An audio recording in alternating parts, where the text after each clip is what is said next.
Well, last weekend, as many of you know, I was working in my yard when I unknowingly disturbed a nest of what I thought were bees. I was swarmed by them, dozens of them. They were on my pants and my hair. I was stung multiple times. I literally had to jump into my pool to save myself.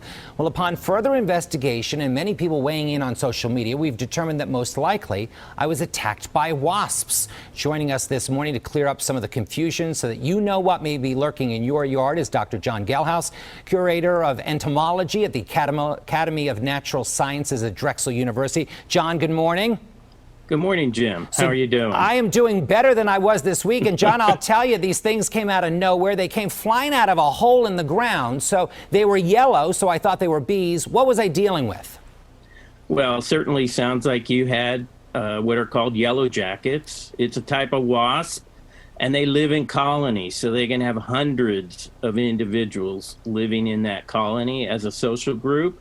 And when they perceive that something is going to attack their colony, they will come out in mass like they did to you. It was incredible. So what are the physical differences? Because, I mean, I just thought they were baby bees. So what's the difference between a bee and a yellow jacket that people could easily notice? And are they just stinging people, or can they bite as well? They will be stinging. They're all, bees and wasps are in the same group, and so they do look similar, but in general, you know, bees tend to be, well, we have honeybees and we have bumblebees. So bumblebees are larger, stockier, pretty hairy, black and yellow striping usually. Honeybees are smaller. They're kind of a reddish, usually an orangey brown, with some dark stripes on the abdomen.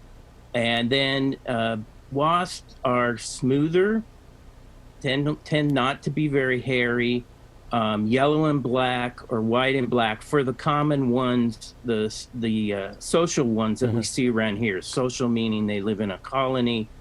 And so, you know, and they can be in different sizes as well. One of the main things I think to pay attention to when you look at a bee and a wasp, bees are generally visiting flowers because they're collecting pollen. And on their hind legs for a honeybee and bumblebee, you can usually see the pollen packed in a pollen basket on the hind leg. And they're visiting flowers, moving from one to one. Wasps, yes, they will occasionally visit flowers and such, but they're taking nectar, they're not taking pollen, and they're usually not as diligent as bees on the flowers. They were very aggressive. Are they hungry this time of year? Well, the colony has been building all season. So for these social wasps, it keeps building more and more workers. So yes, they're more and more hungry and bringing food back into the colony to feed the developing larvae that are in that colony. And how do you get rid of them? How do you get rid of them? Well, leave it to the professionals.